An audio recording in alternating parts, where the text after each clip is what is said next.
Obviously, transparency is a huge part of it. The clearer we are about what we're paying people at different levels, the harder it is to hide behind that.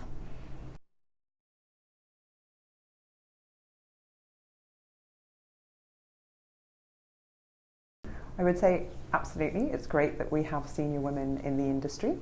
And compared to some other industries, you know, the IPA's diversity survey shows us that at 30% female representation at C-suite, we're doing well, certainly compared to 15% in the Fortune 500. But I would say, have we got far enough? We're not at the 40% target that we're aiming for. And also I would say, are we suffering from something called an implicit quota? So some researchers in the US discovered that lots of organisations understand that having a woman on their board or at the executive level helps to legitimise them and is important. But they're really interested in having maybe only one or two.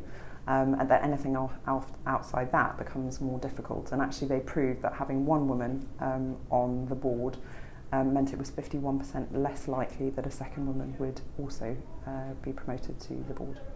So, you know, one woman is great, but should we be looking at 2 or 3 or more?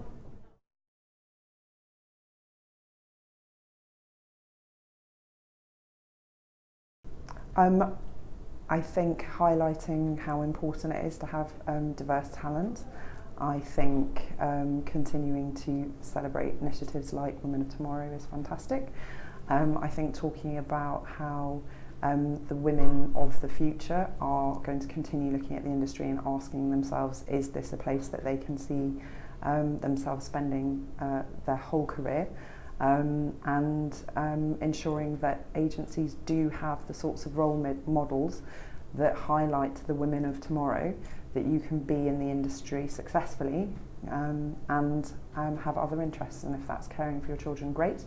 Or if that's having a partner who cares for your children, great. But that agencies allow men and women to have a work-life balance and to make it work while succeeding.